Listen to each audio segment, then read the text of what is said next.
Este programa tem o apoio de Seiko Astron. O tempo não espera por ninguém, mas o Seiko Astron acompanha-o onde quer que vá. Com precisão atómica, 1 segundo a cada 100 mil anos, sem necessidade de mudança de bateria e apenas alimentado por energia luminosa, ajusta-se a qualquer fuso horário. Seiko Astron, o primeiro relógio GPS solar do mundo no seu pulso.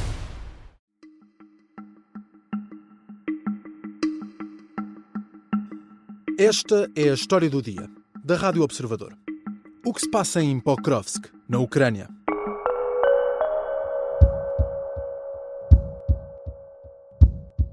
Бажаю здоров'я, шановні наші воїни. Передусім для мене честь сьогодні бути тут, привітати вас, подякувати за сьогодні. Війна всюди в Україні, але ви на найважчому. Volodymyr Zelensky visitou esta semana um posto de comando em Dobropilya, a cerca de 20 km de Pokrovsk. Atualmente, em Pokrovsk está um dos epicentros do conflito entre a Ucrânia e a Rússia. Uma batalha em terreno urbano, numa cidade com importância estratégica para os dois lados. Nesta visita ao posto de comando de Dobropilya, o presidente ucraniano agradeceu o esforço dos militares e deixou palavras de motivação para os combatentes. Sobre Pokrovsk, falou numa batalha importante, bem para lá da luta por território. Zelensky falou da importância da pressão psicológica da Rússia sobre o Estado ucraniano e sobre todos os aliados. O presidente ucraniano aproveitou para condecorar alguns soldados e ouviu preocupações quanto à estabilização da linha de defesa e sobre a capacidade de interação com as unidades vizinhas de Pokrovsk. A Rússia continua a avançar por esta cidade que já lida com uma batalha há mais de um ano. Mas o que muda nesta guerra, com esta batalha em Pokrovsk? E por que razão os russos têm divulgado tanto os avanços nesta cidade? Vou conversar com o coronel José do Carmo.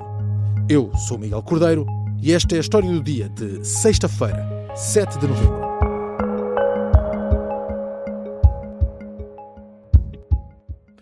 Bem-vindo, coronel. Olá, Miguel. Pokrovsk, vamos primeiro perceber do que é que estamos aqui a falar. Que cidade é esta? Pokrovsk é uma cidade ucraniana que teria cerca de 60 mil habitantes antes da guerra e que fica a cerca de 60 quilómetros a oeste de Donetsk, da cidade de Donetsk. E é uma cidade que já não é tanto, mas era um importante eixo de comunicações, um hub logístico, nomeadamente quando as tropas russas progrediam de Donetsk para Avdiivka. Neste momento já não é assim tanto, em termos logísticos, porque enfim, a principal linha de defesa ucraniana, que passa por ali e depois mais para norte, para Kramatorsk e por aí acima, já não é por ali que segue a logística. Há logísticas transversais que vão diretamente a Kramatorsk, não são estradas tão importantes, mas digamos já não tem a importância logística que tinha quando estava em causa o avanço de Donetsk para o oeste. Muito bem. Pode não ter essa importância logística, rodoviária, ferroviária, de muitas ligações que fazia, mas continua a ser uma cidade importante geograficamente, tem a sua importância estratégica. Que importância é esta? E a nível estratégico, por que razão é importante? Ora para a Rússia, ora para a Ucrânia. É importante porque faz parte da última linha de defesa da região de Donetsk. Neste momento a Rússia supostamente já declarou como sendo uma província russa, não é? Portanto, neste é o Oblast de Donetsk, e neste momento há uma linha de defesa que está na parte noroeste de Donetsk, que passa por Pokrovsk, que é a parte mais sul, digamos assim, e depois segue para Kramatorsk e Sloviansk lá acima.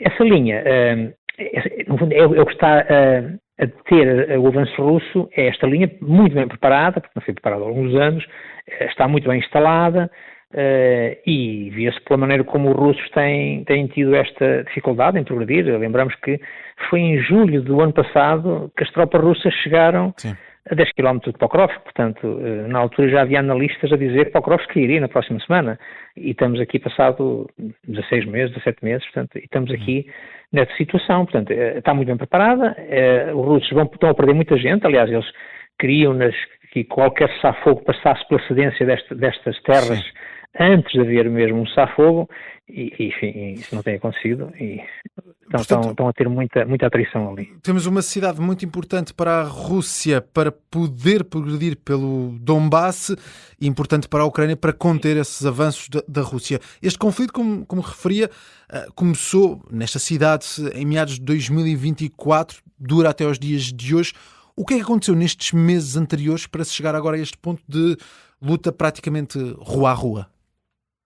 Bom, a Rússia tentou sempre entrar, agora com menos força. Neste momento tem ali cerca de 8-1 em termos de forças, forças de infantaria e o resto tem. Portanto, a Rússia tentou sempre. Agora, instalou-se nesta nova conceito de guerra que existe e que se instalou na Ucrânia, que é a guerra dos drones. Ou seja, a Ucrânia tem, digamos que as forças ucranianas, os russos também têm, as forças ucranianas têm forças instaladas em linhas de defesa e numa faixa de vários quilómetros para a frente, 10, 15, é uma terra de ninguém, é uma zona onde tudo o que se mexe pode ser visto e pode ser abatido. E, portanto, as infiltrações russas, as tentativas clássicas russas com forças mecanizadas, já se falou há muito tempo. A Rússia perdeu no combate anterior em Avdiivka, perdeu, enfim, digamos que a sua ponta de aço, né? E perdeu-a. E, portanto, qualquer veículo que se mexa naquela zona é atingido. A Rússia não conseguiu até agora concentrar forças para isso. Não é que optou, entretanto, por uma tática que é infiltrar pequenos grupos. Mudou completamente o conceito e infiltra pequenos grupos, 5, 6, 7 homens, atira-os para a frente, sacrifica-os, digamos assim. Entre 4 e 5 chegam a fim 1 ou 2, portanto, e são esses homens que entraram em Pokrovsk, que entraram já nos fins de outubro, portanto, estamos a falar já... Sim. Há uma semana e pouco, 2 semanas, entraram alguns homens em Pokrovsk, cerca de 200, e entraram à civil, ou seja, os russos não estão a respeitar as leis da guerra, enfim, mas já sabíamos, e entraram à civil, ou seja, o que, enfim, tiveram ali um aproveitamento, não foram abatidos quando estavam a aproximar, e eles caminharam cerca de 10 km, portanto, por campos abertos, e entraram. E entraram e instalaram-se. E neste momento estão lá dentro. Portanto, estão lá dentro e pronto, estão lá a interferir, portanto, com rotação, com logística, e estão a tentar fazer esforços para que se juntem outras forças. E, portanto, neste momento estão, digamos que a meio de Pokrovsk, ali é uma estrada que é a estrada 50, essa estrada, a parte sul já está praticamente controlada pelas forças russas. A norte da cidade não. Há uma outra infiltração, mas não está ainda, está um bocado longe de estar. Não é? Nós já vamos continuar esta conversa com o Coronel José do Carmo. Fazemos agora uma curta pausa.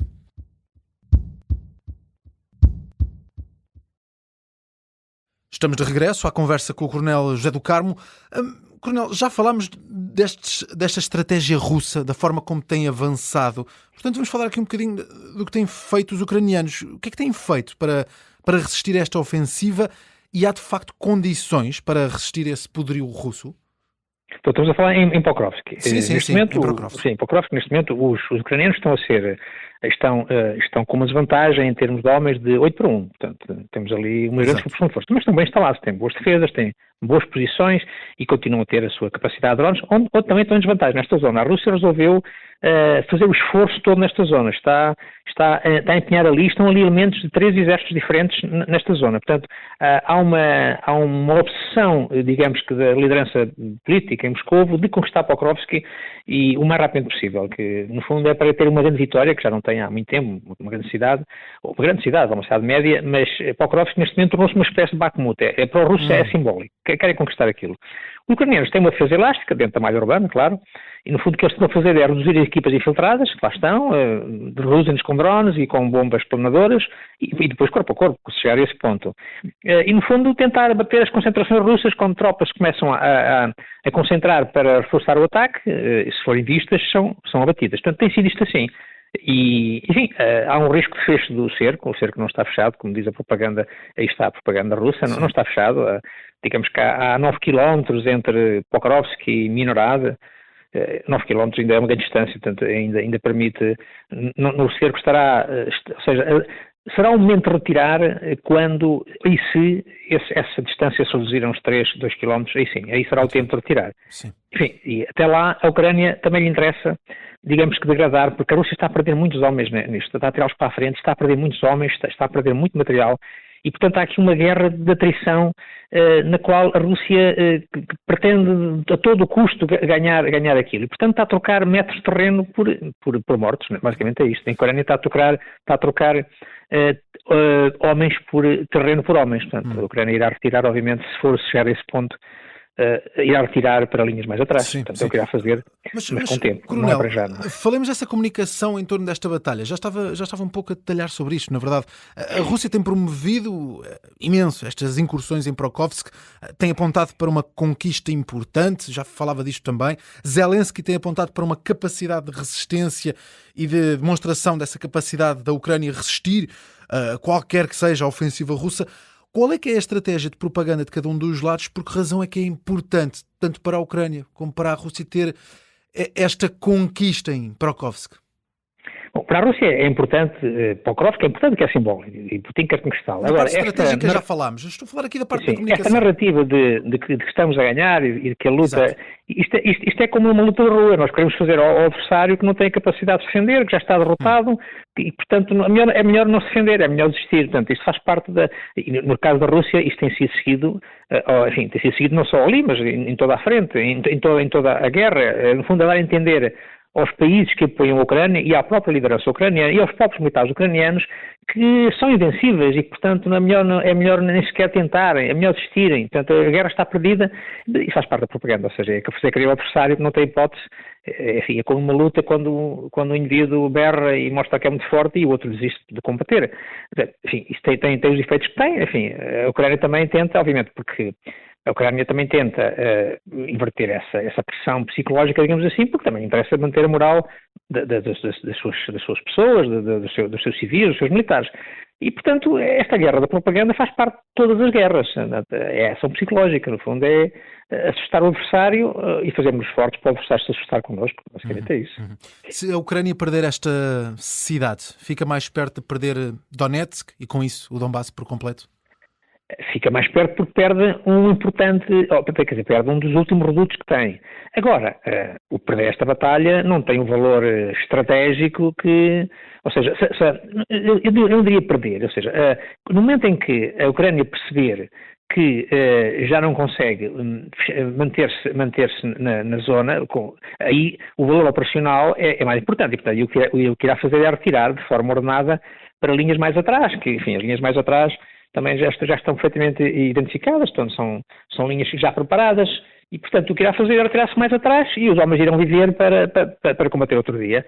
Portanto, esse valor operacional da retirada, neste caso, quando ela se tornar necessária, é superior ao prestígio simbólico da praça, que neste momento é mais simbólico para a Rússia, que quer conquistar a todo custo. É mais ou menos como Bakhmut. Bakhmut parecia que ia ser a chave para todo o Donbass. Na verdade, os ucranianos ainda estão ali a uns quilómetros em Chaziviar e lá se mantêm, portanto, a Rússia culminou ali o esforço naquele ano. Pokrovsk será para a Rússia o culminar do seu esforço em 2025. E, portanto, faz todo o sentido que eles queiram conquistar aquilo.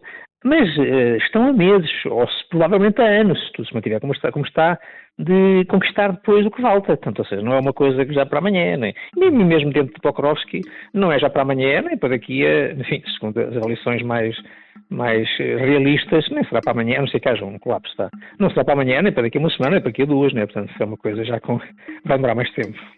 Obrigado, Coronel. Obrigado. O Coronel José do Carmo é colunista do Observador. Prestou serviço nos comandos e também nos paraquedistas. Antes de fechar esta história do dia, deixo algumas notas para esta sexta-feira, mas também para o fim de semana. No Parlamento, hoje, os partidos apresentam ao longo do dia propostas de alteração ao Orçamento do Estado para 2026. Termina hoje o prazo para os partidos apresentarem essas propostas de alteração. Acontece em plena discussão do documento na especialidade e num dia em que Joaquim Miranda Sarmento regressa à Assembleia da República para uma audição, juntamente com o secretário de Estado do Ministério das Finanças. Também no Parlamento, Na sala do Senado, acontece hoje a reunião de trabalho entre diversos agentes do sistema de justiça e os partidos políticos representados no Parlamento. É uma reunião promovida pelo Presidente da Assembleia da República, que conta com a presença da Ministra da Justiça e que serve como um abrir de caminho para uma reforma neste setor. No desporto, fim de semana decisivo para o Sport Lisboa e Benfica. Este sábado há nova votação. É a segunda volta das eleições para a direção e para os restantes órgãos sociais do clube encarnado e as urnas abrem às 8h30 da manhã, encerram às 10 da noite. É possível votar em 108 locais entre o território continental, ilhas e também no estrangeiro. No Observador, no jornal e na rádio, vamos acompanhar ao detalhe o dia de eleições, a contagem dos votos e a divulgação do resultado final. A fechar, uma sugestão. No Porto, realiza-se esta sexta-feira, mas também no sábado, o espetáculo José Afonso, ao vivo nos Coliseus, 1983. Trata-se de uma reinvenção contemporânea do concerto original de 29 de janeiro de 1983, no Coliseu dos Recreios. É uma nova criação do Teatro Experimental do Porto e trata-se de um espetáculo que presta uma homenagem que reúne música, teatro, performance e poesia. É às 7h30 da tarde, no grande auditório do Rivoli. Esta foi a história do dia. A sonoplastia é do João Tição, a música do genérico é do João Ribeiro, eu sou o Miguel Cordeiro. Bom fim de semana.